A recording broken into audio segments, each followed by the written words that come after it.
thank you very much for coming tonight. The issue in Sudan, it's a problem. It's not affecting only the Sudanese people, but it's an international problem that affects even the security of the region there. It affects us as working class in general. So we're talking today about Sudan revolution, counter-revolution, international solidarity. From the title itself, we're not talking war, just we're saying war, revolution, war, but it's a counter-revolution, and that's an indication that the war is going on at the moment is a counter-revolution. That's the essence of it, to destroy the revolution that started in 2018. But we will come to that.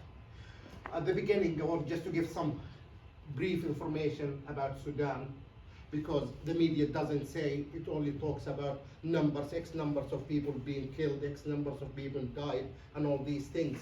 But in general, Sudan located in Northeast Africa. The capital is Khartoum. We have the population, approximately 50 million. Then we have the area. Sudan was formerly the biggest African country before the independence of South Sudan in 2011.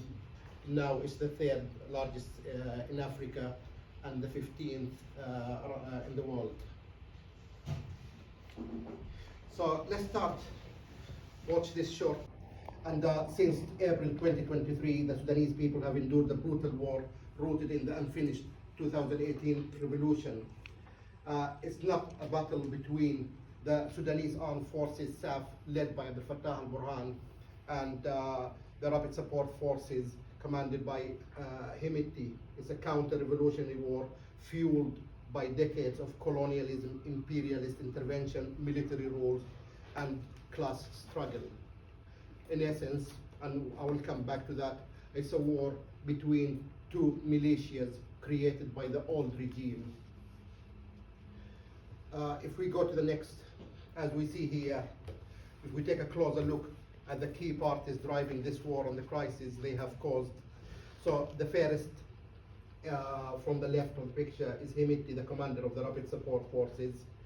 The RSF, born from the Janjaweed militia, was created by Omar al-Bashir and backed by al-Burhan to crush insurgencies in Darfur, committing atrocities, and propped Hemeti to power. They brutally suppressed protests, fought in Yemen for foreign currency, and secured millions from the EU and Britain under Khartoum Process Agreement. In 2017, al-Bashir rebranded them as state force, granting impunity. Hemeti amassed wealth through war crimes, gold mining, banking, and mercenary work for Gulf states, even bailing out Sudan's central bank in 2019. So it's more than a militia. The RSF is a pillar of Sudan's counter-revolutionary state, serving imperialist interests while violently crushing revolutionary change. The one on the right side of the picture is the head of the Sudanese Armed Forces, SAF. And SAF is the mother of all militias, has upheld Sudan's oppressive state for over 30 years through genocides, war crimes, exploitation, and counter-revolutionary violence, dominated by generals linked to the Muslim Brotherhood. It has collaborated with militias to serve the ruling elite. Its crimes span South Sudan, the Nuba Mountain, Blue Nile, South Kordofan, and Darfur, reflecting its role in crushing dissent. Economically, the SAF controls 82% of Sudan's budget outside the formal system, monopolizing banking, agriculture, and industry while the masses suffer. The two criminals, as we see on those two pictures, leaders of the militias, have turned Sudan to hell. 14 of its 18 states are or were war zones. Over 15 million people, and the number is increasing, have been displaced, hundreds of thousands slaughtered, hospitals bombed, schools destroyed and shattered. Over 25 million face starvation, and when we say 25 million, that's almost half of the population. Then we have famine has been declared by the United Nations in 10 areas, with 17 more at risk. This crisis compounded by the escalating desertification, environmental pollution, and climate change, an alarming indicator that even if the war stops, the famine will continue. Food, medicine, communication, salaries, pensions, and even women's bodies are weaponized to crush resistance. Kidnapping, rape, and murder are daily tools of terror. Saying no to war is a crime now in Sudan. Children are forcibly recruited and orphaned, with an entire generation deprived of education, health care, and safety. And as we see the destruction here, as we go, see the state of the children, the displacement of the people.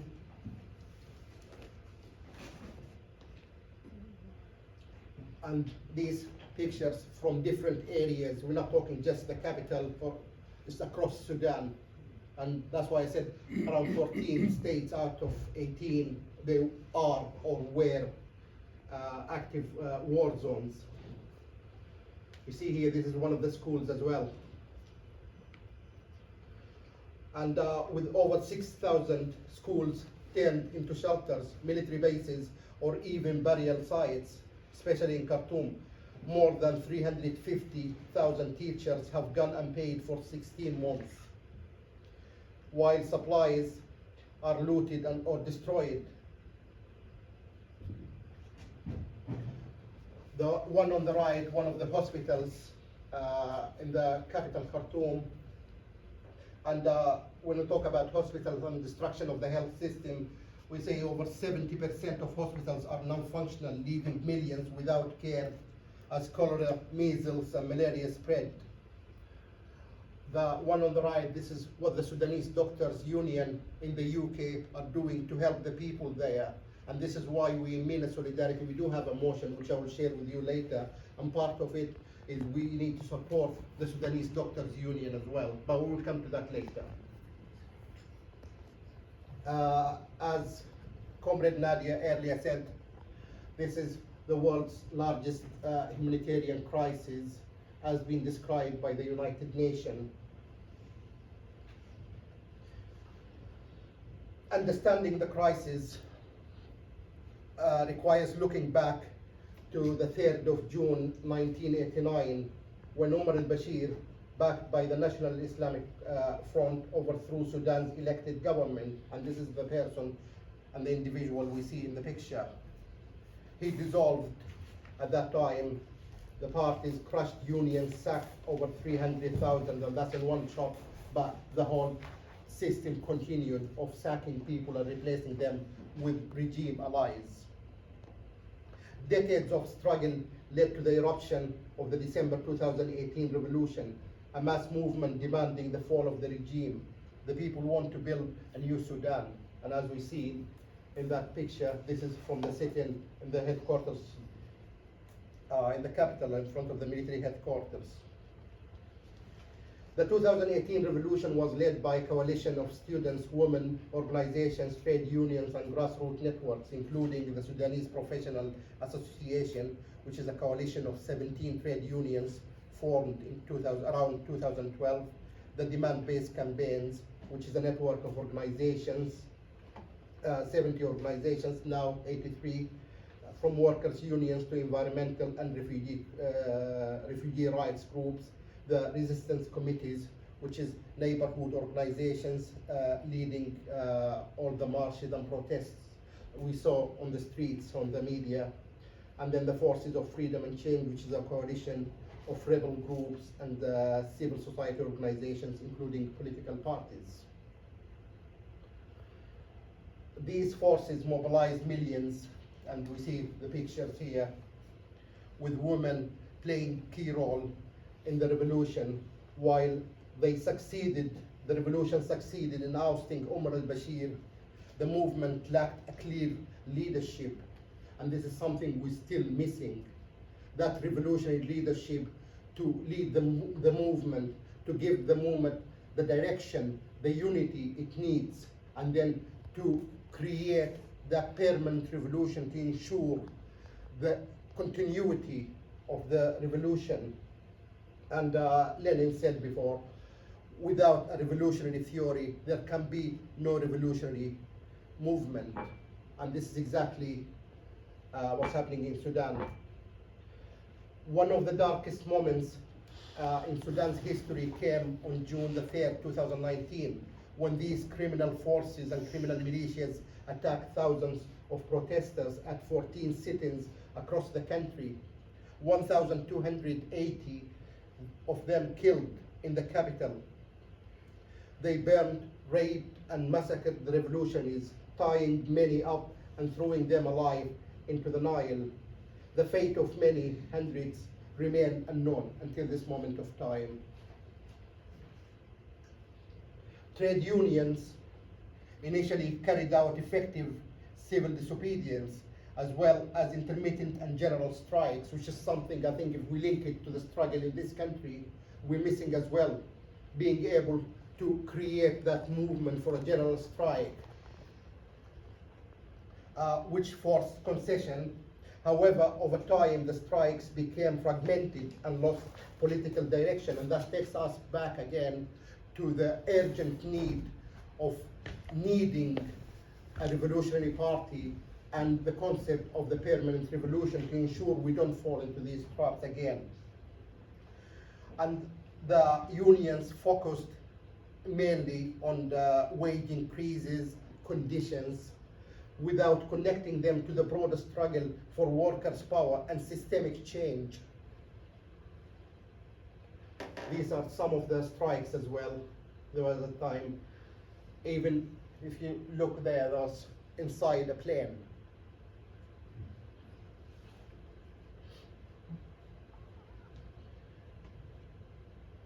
And this depicts the reality of the current war, which takes us to the foreign interference.